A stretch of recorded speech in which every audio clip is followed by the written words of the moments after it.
Verið velkomin í Hljómahöll, þar sem fullkomin aðstaða fyrir árshátíðir, veislur, ráðstefnur og viðburði af öllum stærðum og gerðum. Við þjónustum þinn viðburð frá A til Ö. Nánari upplýsingar á hljómahöll.is.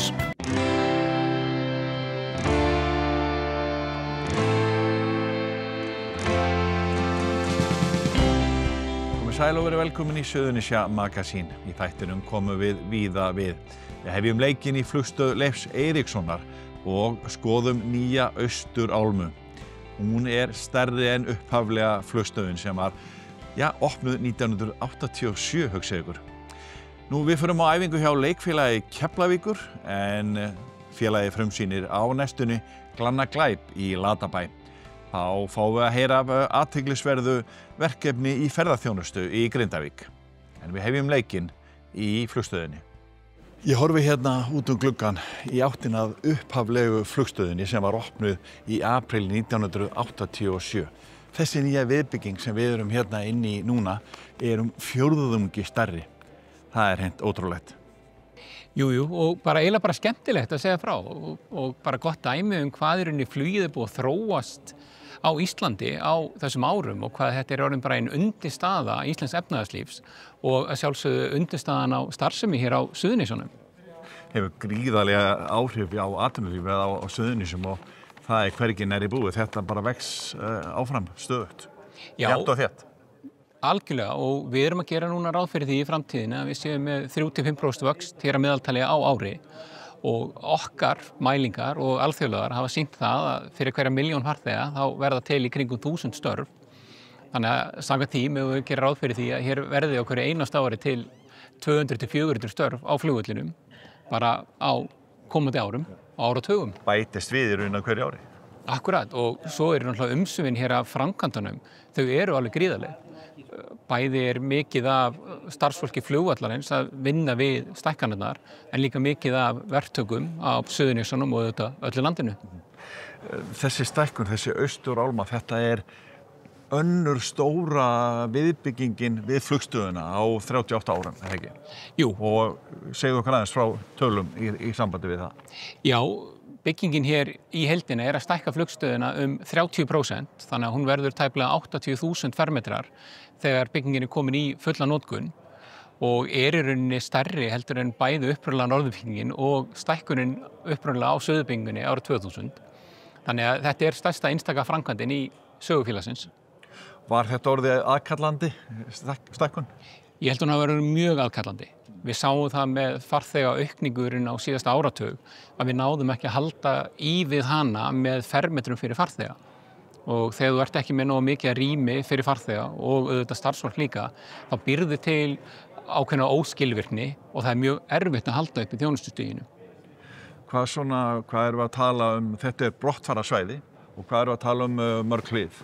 Herru, hér í þessari nýju byggingu verða 6 hlið og þar að verða 4 með landgöngum sem var orðin brýn þörf á að bæta við á flugvellinum og þau líka hönnuð miðað við alþjóðlega staðla. Þannig að hér eiga flesti farþegar að geta fundið sæti við hliðin sín. Það stutt í verslunarþjónustu, stórir salerniskjarnar. Þannig að þetta rauninni að við teljum að sýna farþegum okkar og viðskiptavinum hvernig við viljum byggja flugvöllin upp til framtíðar. Og verslunarþjónusta stækkar hún í stíl við þessa stækkun, spyr ég? Já, í þessari byggingu, þegar þú lappar inn í hana, þá 3 nýir veitingastæðir í mathöll sem að bæta mikið úrvalið og spennandi staðir. Þannig að farþegar sem að lappa hér sérstaklega munu þetta lappa framhjá þeim en allir sem fara flugvöllin sjá þá, að sjálfsögðu líka.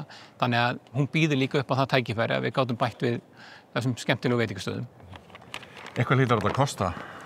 Já, að heildarmannvirkið og öll stæðin og allt sem hér í kring með kostnað upp á 29,5 milljarð og það auðvitað gríðarlega miklir fjármunir en þetta mjög aðkallandi að við teljum innviður sem við þurfum að fá í notkun á flugvellinum og með því að rauninni byggja hér nýja fargusmóttöku, við erum með brottfararsalinn, við erum með landamæri á 3. hæðinni í framtíðinni, þá erum við að gera okkur kleift að halda áfram að byggja landgang hér til austurs í samræmi við þróunaráætlunina sem munum bæta við enn fleiri hliðum með landgöngum. Hvað er þetta mörg hlið sem er í flugstöðinni í dag eða við hana? Með þessari byggingu hér verðum við komið með 24 hlið við flugstöðina og erum eins og ég áður segir að bæta við 4 landgöngum. Já, flugstöðin og flugstöðusvæðið heldur áfram að stækka, en hver eru næstu skref? Jú, við höfum verið að horfa til þess að næsta framkvæmdin okkar verði á miðjunni, þar að segja á gamla landganginum, að halda áfram að bæta hliðin þar, en á sama tíma erum við líka að horfa hér til austurs og áframhaldirunni á þessari byggingu. Þannig að við bara vonumst til að geta kynnt næstu skref, vonandi fyrir lok þess árs, að hvað næsta stór framkvæmd á flugvöllinu verður. Má gera ráð fyrir að það verði byrjað á henni fljótlega? Við erum að vonast til að hefja framkvæmdirinn aftur á næsta vori, þar að fyrir sumari 2026. Já, þannig að þetta hvað orðnir margir starfsmenn hjá Isavia? Sem bara, einn hluti í stóri flugstöð?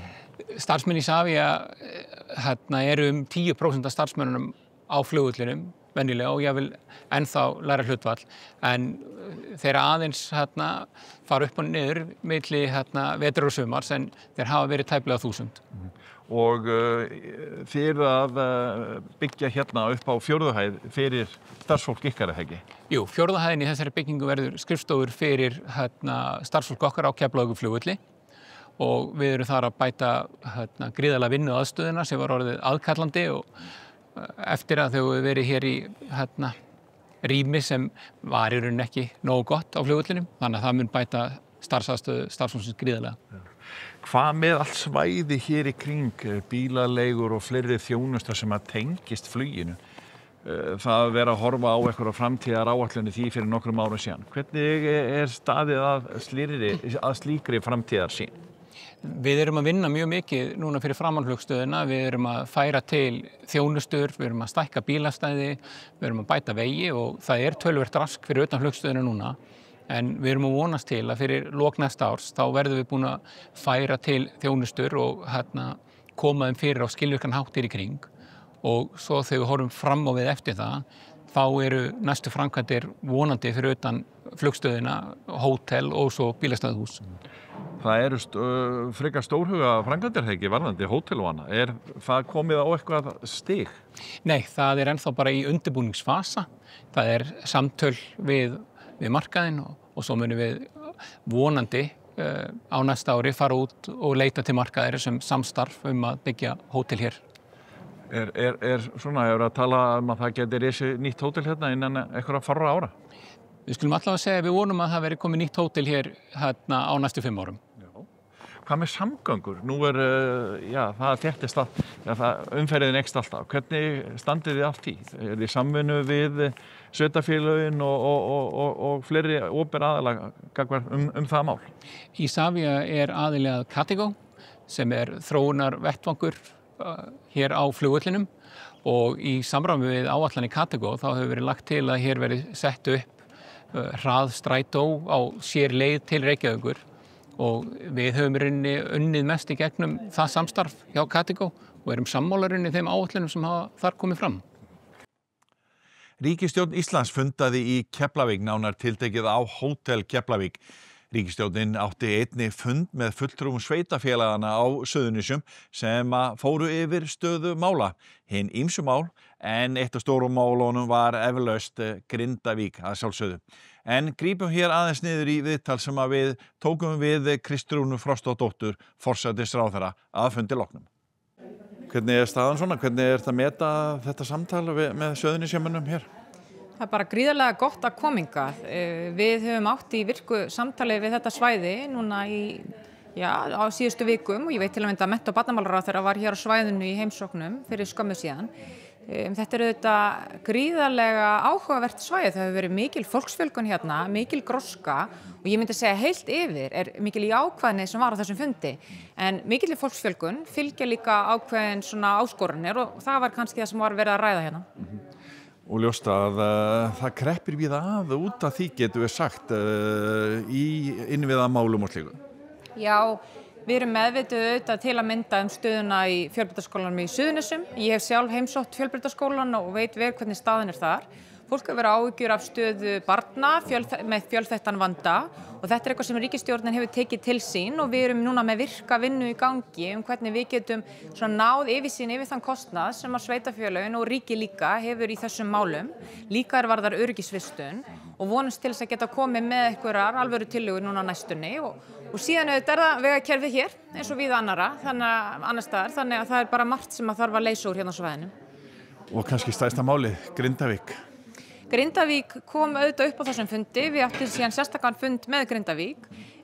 Það á sér stað núna ákveðin greining í forsætisráðuneytinu með stjórnsýslunni allri á stöðu mála í raun. Það hefur auðvitað margt gríðarlega vel verið gert, en það skiptir máli að við séum ekki bara í stöðugu viðbragði og endalausum framleggingum á uppafsúrræðum.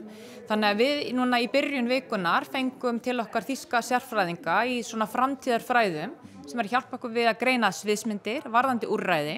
Og svo auðvitað hlustum við á og vitum vel að það ákveðin svona fjárhagsvandi sem að snerta sveitarfélögin hérna í kring vegna til að mynda fjölskyldna og barna sem koma frá Grindavík og þetta eitthvað sem að þarf að leysa. En erum við að tala að ríkið sé að virkilega halda utan Grindavík og styðja við Grindvíkinga?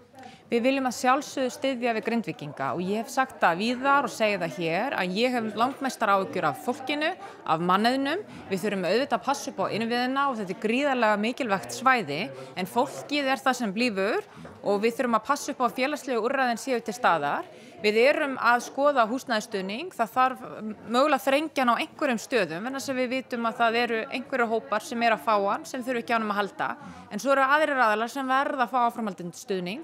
Það er líka verið að leggja mat á aðgerðir fyrir fyrirtæki og síðan þarf líka bara að skoða svona ramman heilt yfir fyrir bæinn. Nú að tala lögheimila, dæmi og annað fjölskyldur sem að búa í öðrum sveitarfélögum til dæmis á Suðurnesjum og að þiggja skólaþjónustu og aðra þjónustu en eru kannski ekki með lögheimili eða annar makinn. Þarna verður til vandi hjá þeim sem eru að veita þjónustuna. Já, og ég skil það vel. Þetta þetta úrræði sem var gripið til á sínum tíma og fullkomlega löglegt. Síðan liðinn einhver tími. Þetta eitt af því sem bara verið að skoða og við þurfum að leggjast yfir það hvort að þetta úrræði sé til þess að verða til lengri tíma eða hvað við gerum. En við verðum líka í virku samtali við sveitarfélögin hérna á svæðinu og Grindavíkurbæ, þannig að við vinnum þetta sem mest í samráði. Grindavíkurnemndin breyting á henni?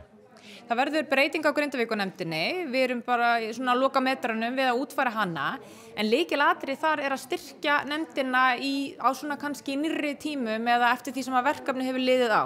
Við vitum að það hefur skort ákveðna greiningagetu í nefndina og þannig að við viljum fyrst og fremst valdefla nefndina og nota bara fjárhaginn í kringum nefndina með betri hætti.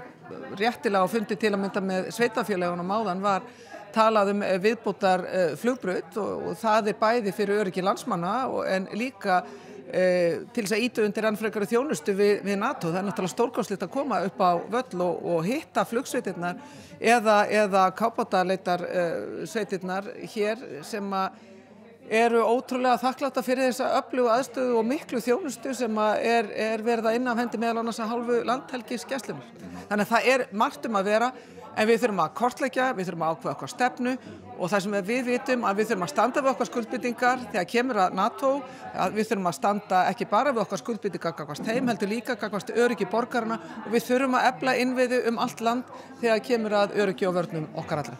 En það sem börnin eru þér hugleikin, það náttúrulega mikið, hér þriðjungur íbúa nánast á Suðurnesjum útlendingar og mikið af börnum í skólunum annað. Hefur þetta komið inn á borðtíðin?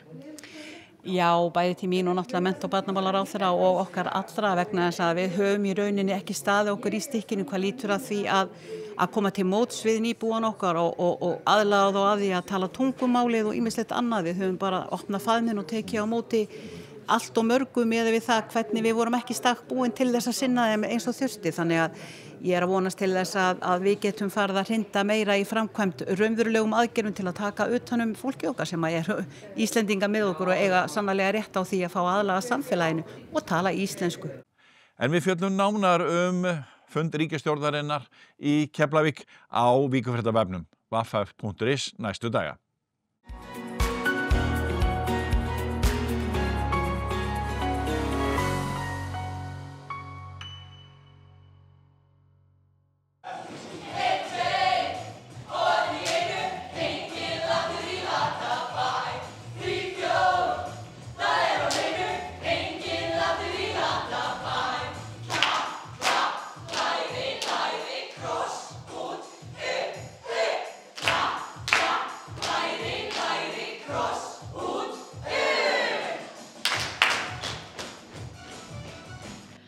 hvaða útgáfa af Latabæ eru þið að setja á svið?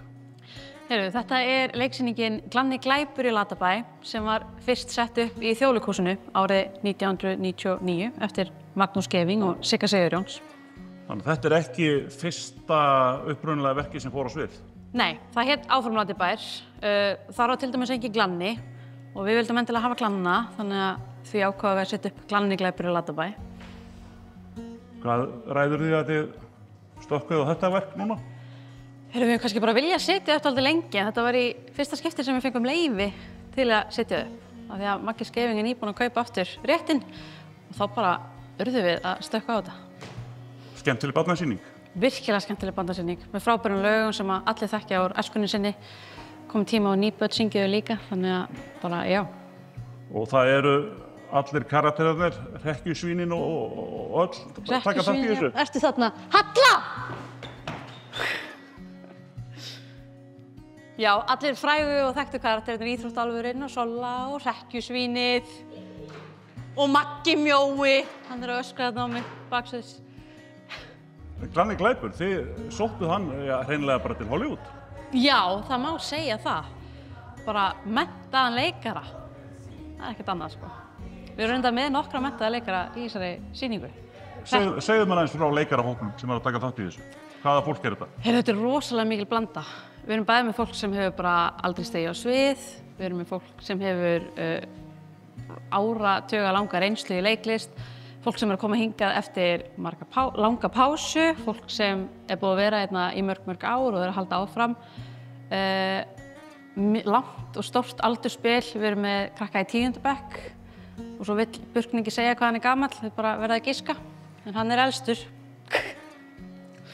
Þú ert alin upp hérna í leikhúsinu. Jú. Verið hérna bara frá blautu barnsbeini. Já, það má segja það. Hvernig er að fá fólk, ungt fólk, eldra fólk til þess að mæta í leikhúsið og taka þátt í því að setja upp leiksýningu? Það gengur alveg misvel, alveg að viðurkenna það. En það gekk mjög vel núna. Við þurftum því miður að vísa fólki frá sem kom í leikpröfur en bara fékk ekki hlutverk, sem er alltaf mjög leiðilegt að gera. En vissulega mjög ánægjulegt að það sé svona stór hópur sem vill taka þátt. Og við rosalega heppin með hóp núna. Þetta er mjög skemmtilegur hópur. Getið fylgst með þeim á Instagram og TikTok. Þau eru alltaf að gera eitthvað skemmtilegt á samfélagsmiðlum. Þannig að gera. Þú ert allt í öllu í þessu leikhúsi. Þú ert hérna að halda utan um félagið og þú ert að leikstýra þessu líka. Já, en nóg að gera. Er þetta ekkert erfitt að takast á við að leikstýra svona verki og ekki, heldur að kröfurnar sé ekki svolítið bara háar hjá áhorfendum þegar þið mæta á Glanna glæp? Jú, það er alveg, við erum mjög meðvituð um það að það er mikil pressa sem fylgir því að setja upp svona verk, bæði fyrir leikstjóra og leikara og alla sem koma að sýningunni. En ég tel algjörlega að við séum að standast þá pressu, vona ég, þegar fólk mætir hérna í leikhús. En auðvitað er þetta rosaleg vinna, það þarf mikið skipulag og ég er bara mjög heppin með fólki á bak við mig. Leikarahópurinn er frábær í að mæta og vera hérna klukkutíma lengur eftir æfingu að mála sviðsmynd og gera og græja, þannig að við erum mjög lánsöm með þennan hóp. Þetta er hellingsvinna, þið eru að alla daga fram að frumsýningu? Já, klárlega, æfingar alltaf fram að frumsýningu. Eftir æfingar er vanalega einhver sviðsmyndavinna eða tæknivinna, þannig að það er nóg að gera. Og hvenær er alltaf að sýna þetta? Það er frumsýning á verkinu föstudaginn 7. mars og það verða sýningar allavega fram á páskum, þannig að bara að gera næla sér í miða á tix.is.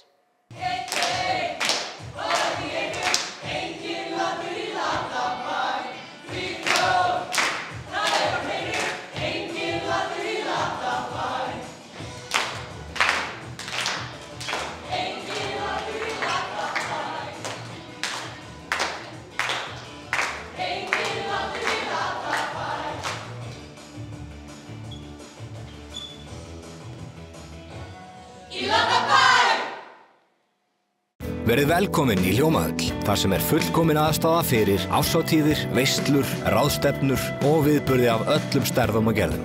Við þjónustum þinn viðburð frá A til Ö. Nánari upplýsingar á hljómahöll.is.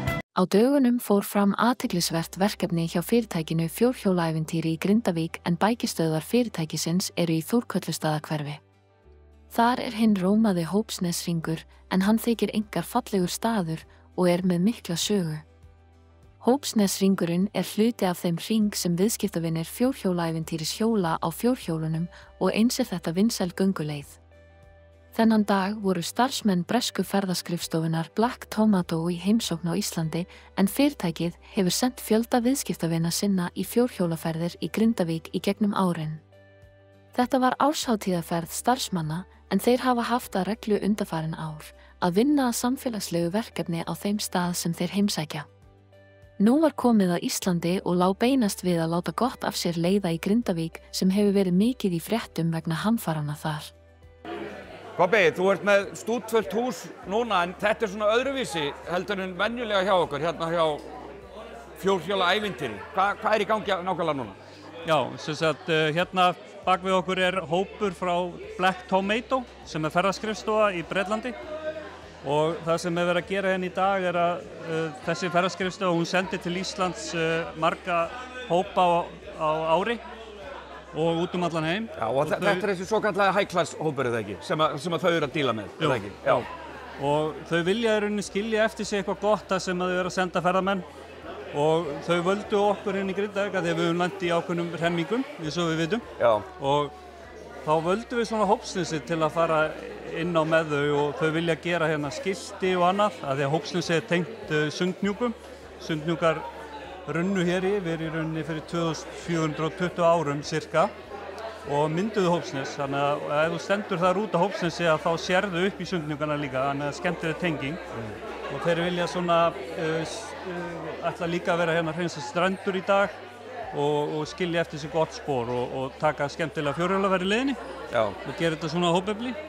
Og það ekki rétt skilja á mér, þetta fólk hérna, þessi gestir, þau eru að vinna fyrir þetta fyrirtæki. Þetta þeirra árshátíðarferð og þau fara alltaf á bara hverju ári eitthvað út í heim og eru að skilja eitthvað eftir sig svona samfélagslega verkefni og annað, eða ekki? Jú, það passar. Við fórum til dæmis í fyrra til Marokko og voru þar upp í fjöllunum þar sem var jarðskjálfti og voru að hlaða hleðslur sem hrundu og eru svona vilja skilja eftir spor, þannig að þau eru svona að sjá þetta verkefni og svo vinnum við þetta með öðrum aðilum eins og veitingar aðilum og annað á svæðinu sem koma með veitingar og við keyrum fjórhjól og svo Reykjanes Stíópark og þið komið hérna og kikkið og Já, og hann Eskimós sem Eskimós líka sér þetta. Ferðaskrifstofa í þessum high-class bransa, eru þau svona að sjá þetta í raun? Já, þau eru svona milliliðurinn sem að sér allt á staðnum og sér alla ferðir fyrir þetta fyrirtæki hér á Íslandi. Já, ok. Og hvað eru þau síðan að fara að gera núna? Þú ert að fara að keyra með þau á þínum fjórhjólum meðal annars, eða ekki? Já. Út í bara Hópsnes og hvað eru þau að fara að gera? Já, það er skipt í 2 hópa, þannig að helmingurinn fer í fjórhjól og keyrir svona 2 tíma túr bara til að hafa gaman að því og hinn helmingurinn verður svona í hópavinnu á Hópsnesinu og það verður skipt í 2 hópa, annar fer niður í fjöru og er að tína rusl og hreinsa strendurnar og hinn hópurinn fer og lappar Hópsnesið og ákveður í samstarfi við Reykjanes Stíópark og okkur hvar við höfum að setja niður skilti til þess að minna á þessa atburði sem í gangi og það sem skeiði hér áður og sýna fram á fuglalíf og annað og allt þetta gert fyrir samfélagið Grindavík til að við getum fengið útivistarperlun okkar þegar við fáum hana aftur, þegar að opna Hópsnesi, að fólk geti komið hérna heimamenn og gengið og séð eitthvað skemmtilegt á leiðinni. Já, þannig að þetta er opaslega bara fallegt verkefni. Þau vilja koma og þau vilja skilja eitthvað eftir sig þangað sem við fara, þannig að þetta er ekki virkilega jákvætt bara. Mjög jákvætt og þetta yfirskriftin Peninsula of Hope sem svolítið svona skemmtilegt. Vonin okkar þarna í Hópsnesinu. Já. Meðal annars og Grindavíkurbær kemur að þessu líka bara með skipulag og hvar má setja skiltin og sé allt samkvæmt reglum. Já. En segðu mér annað, hvernig þetta búið að vera fyrir ykkur síðan 10. nóvember 2023? Sko 10. nóvember náttúrulega yfirgáfu við bæinn og síðan þá höfum við lítið verið í rekstri, okkur var bannað starfa hér fram í september.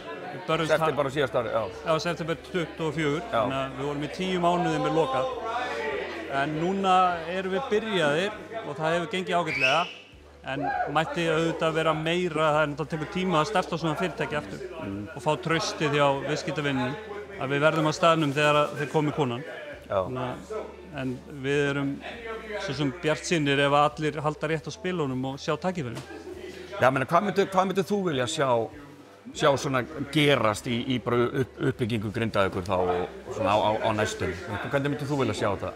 Náttúrulega þau fyrirtæki sem geta starfað hérna þurfa náttúrulega að fá svigrúm til að starfa og þá er ég að meina að við þurfum að hafa aðgengi að bænum til númer 1 og vita að sé vissa hvað er að fara að ske, hvernig verður fyrirtækin studd í gegnum þetta þangað til að við náum skriði aftur og það þarf að nýta líka tækifærin, það þarf að nýta þessa garða og annað til ferðamennsku til dæmis, af því að þarna eru flotti vegir, öruggt að fara þarna eru Þetta er frábært fyrir ykkar fjórhjól að fara þarna upp og sé fyrir þér mikið útsýni þá frá garðunum væntanlega? Til dæmis, já, og þarna er þetta ganga án á garðunum til dæmis og hafa hlaup eða hvað sem bara nýta tækifærin, menn með ekki vera alveg of blindir á hætturnar bara, við verum að vinna með þessu. Akkurat, já.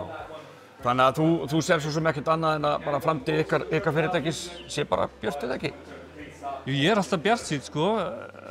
Maður náttúrulega veit aldrei hvað skeður næst, en við reynum að vinna með það sem við höfum bara. Og bara þessi bær, Grindavík, þetta á að geta orðið heitasti ferðamanna bær í heimi eða ekki? Jú, ef við höfum kjark til hérna, bæjarbúar og stjórn og yfirvöld, þá getur þetta orðið mjög stórt í ferðamanniðina, þó svo að við þurfum að huga þig líka ef að fólk vil búa hérna, sé ekki bara átróðningu ferðamanna. Þannig að við þurfum að láta þetta vinna saman. Og þetta getur allt unnið saman ef að fólk hugsar víðar og reynir að bara vera gott við hvort annað og leyfa öllum að eiga sinn stað í bæjarfélaginu, sama hver þú ert og hvað þú ert að gera. Reykjanes jarðvangur eða geopark eins og fyrirbærið nefnist á ensku var með aðkomu að þessum degi. Hver er ykkar aðkoma að þessu flotta verkefni?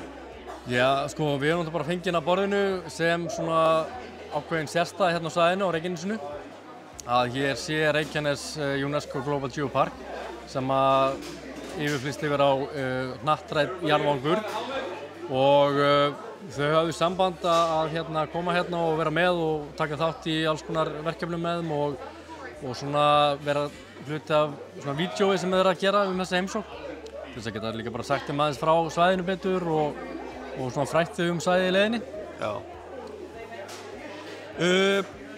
Segðu mér samt að þú skýrir það út, hvað er Global Geopark, Reykjanes Global Geopark? Í stuttumáli þá er Reykjanes UNESCO Global Geopark bara hluti af staðaskráningu UNESCO sem er menningarmálastofnun Sameinuðu þjóðanna og allir jarðvangar eða geoparkar, við höldum okkur bara við það, allir geoparkar þurfa að hafa eitthvað einstakt á heimsvísu hvað varðar jarðfræðina. Og í tilviki Reykjanes geopark það Mið-Atlantshryggurinn sem kemur á land við Reykjanestanna en af þessum rúmlega 230 geoparkum í heiminum þá eru þessi atriði mjög misjöfn. Þetta geta verið einhver milljarða ára gamall loftsteinagígur í Þýskalandi eða einhver ákveðin hefð fyrir einhverjum námugreftir í Slóveníu eða hvað sem er. Alls konar mismunandi hlutir sem eru flokkast sem einstakir á heimsvísu. En hérna á Reykjanesi, eins og ég sagði áðan, það Mið-Atlantshryggurinn sem í raun og veru endurspeglar allt sem við erum að upplifa á Reykjanesinu í dag. Við erum með þessa orku sem við gerum okkur kleift í raun og veru að búa hérna og auðvitað eldgosinn, það er sem er helst í gangi og allt landslag og öll jarðfræðileg fyrirbrigði sem sér á Reykjanesi tengjast í raun og veru þessum Mið-Atlantshryggurinn. Og þessir flekar eða ekki, þessir flekarskilin? Jú, þessir flekarskilin, akkurat. En svo svona kannski, ef við tökum aðeins jarðfræðina og kannski menningu og söguna út úr þessu, þá er Reykjanes geopark í raun og veru samvinnuverkefni sveitarfélaganna á Reykjanesi og einkaaðila svo sem Bláa lónið, Geocamp Iceland og Þekkingarsetur Suðurnesja og HS Orka koma að þessu og í forsvari fyrir þessa aðila og sveitarfélögin Reykjanes geopark ábyrgur fyrir því að byggja upp ferðamannastaðina á Reykjanesi, svo sem Kunnukver, Reykjanesvita, Brimketil og fleiri staði. Þannig að við erum svona í sameiningu, óháð einhverjum landamærum sveitarfélagana að byggja upp þetta svæði sem eina heild. Og hvenær verður þetta til? Fyrst er þetta stofnað eða sett á laggirnar áramótin 2012, 11.2012 og það er svona ákveðin aðlögunartími sem að fylgir því að fara í þessa vegferð og svo er það 2015 sem að Reykjanes Geopark fær þessa aðild að UNESCO og þessu alheimsnetverki jarðvanga. Og síðan þá höfum við farið núna í gegnum 2 úttektir af því að jarðvangur eða geopark getur ekki verið geopark bara að eilífu nema að standa sig í stykkinu og sinna þeim verkefnum sem þarf að sinna, svo sem bæði verða náttúru og bara fræðslu hlutum og að byggja upp gott samfélag. Þannig að á 4. hverju ári þá fer geoparkinn í úttekt og svo fyrsta var í raun og veru 2015 þegar við fáum þessa aðild, svo aftur 2019 og útkoman úr þessum úttektum getur verið annars vegar rautt spjald eða gult eða grænt. Rauða spjaldið þá bara missuru statusinn, gula spjaldið þá það hefur 2 ár til þess að bregðast við ákveðnum hlutum en svo græna spjaldið sem við fengum á 2019 þá höfum við 4 ár til þess að bregðast við minni háttar atriðum sem þurfum að kannski bæta eða laga sem allt bara tillögur það sem betur má fara. Og svo fórum við aftur í svona úttekt, fórum við aftur í hana 2013 og fengum aftur grænt spjald. 23 fyrir já. Og erum við Og aftur bara græna? Aftur græna. Okay. Þannig að það er greinlegt að við erum að gera eitthvað rétt og en lengi má bæta. Og það eru gríðarleg tækifæri á þessu svæði og ekki mjög flott uppbyggingin sem að, ég meina Lóni svona sá að mér skilst þessi svona þjónustumiðstöð út á Reykjanesi? Algjörlega. Og ég held að þessi óhætt að segja að það verður mikil lyftistöng fyrir bara ferðaþjónustu hérna á svæðinu vegna þess að lengi vel hefur verið gagnrýnt fyrir klósettleysi. Það er einhvern veginn þannig að þeir sem eru á ferðalögum þurfa alltaf að gera stekin sín sko. En núna erum við komin bæði með við Reykjanesvita, erum komin myndarlega aðstæð og erum boðið upp á þjónustu þar í sumar og svo einnig á Hvalsnesi, komin frábær kaffihús og þjónustu þar.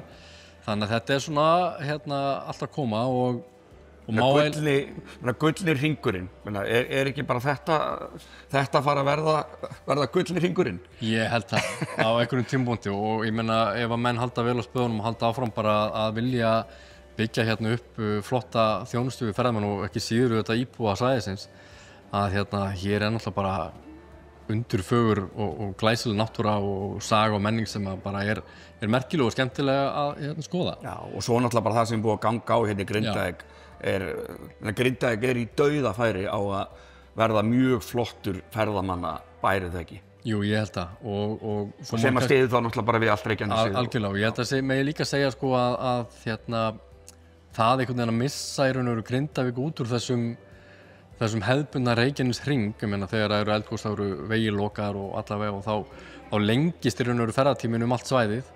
Ferðatíma milli staða sem var kannski bara 10, 15, 20 mínútur er allt í orðinn klukkutími kannski. Og það var töluvert bara mjög öflug ferðaþjónusta í Grindavík og mikilvæg þáttur af öllu þessu mengi í ferðaþjónustunni á Reykjanesinu. Og ég held að ef að menni mitt hafa kjark til að svona keyra svolítið á þetta og auðvitað bara í sátt við þá samfélagina og bara náttúruna líka og íbúana að gæti orðið mjög blómleg byggð með áherslu á ferðaþjónustu og fiskinu auðvitað. Þannig að maður vonar bara að einhvern veginn þetta fara að linna og fólk geti farið að koma heim og sjáu einhver jákvæðari tíma framöndan sko. Það er ferðaþjónustu fyrirtækið Eskimos sem sá starfsmenn Black Tomato en þeir hafa lengi séð ferðamennina sem Black Tomato sendir til Íslands. Já, við erum í raun að skipuleggja allt verkefnið fyrir ferðaskrifstofuna úti og sem heitir aftur hvað? Sem heitir Black Tomato. Black Tomato eru samstarfsaðila okkar í Bretlandi og þau selja ferðir fyrir lúxferðamenn til Íslands og við framkvæmum þessa ferðir hér á landi fyrir þeirra hönd. Já. Og þau koma hingað í árshátíðarferð sína og við skipuleggjum í raun ferðina alla. Og er þetta árviss viðburður hjá þeim að fara eitthvað út í heim? Já, að mér skilst. Að mér skilst. Já. Og þetta er fyrsta skipti sem að koma til Íslands? Það er í fyrsta skipti að þau koma hérna öll til Íslands og sem sagt, já. Ég held það. Já, og ykkar bara að gera bara góða ferð fyrir þau? Já, við vorum bara beðin að hafa skemmtilega og góða ferð og finna verkefni hér sem myndi henta í það. Þau vilja taka þátt í einhver samfélagslegu verkefni? Þau vilja alltaf taka þátt í samfélagslegu verkefni og láta gott að sér leiða á alla áfangastaði sem þau fara á. Þannig að það var þeim bara mjög mikilvægt málefni að nota heilan dag í eitthvað svona verkefni. Og hvenær fæðist hugmyndin að því að koma til Grindavíkur? Sko, hugmyndin fæðist einlega leið og hugmyndin að ferðinni kviknar, en við vorum rosalega lengi að finna rétta verkefnið í þetta sem myndi henda.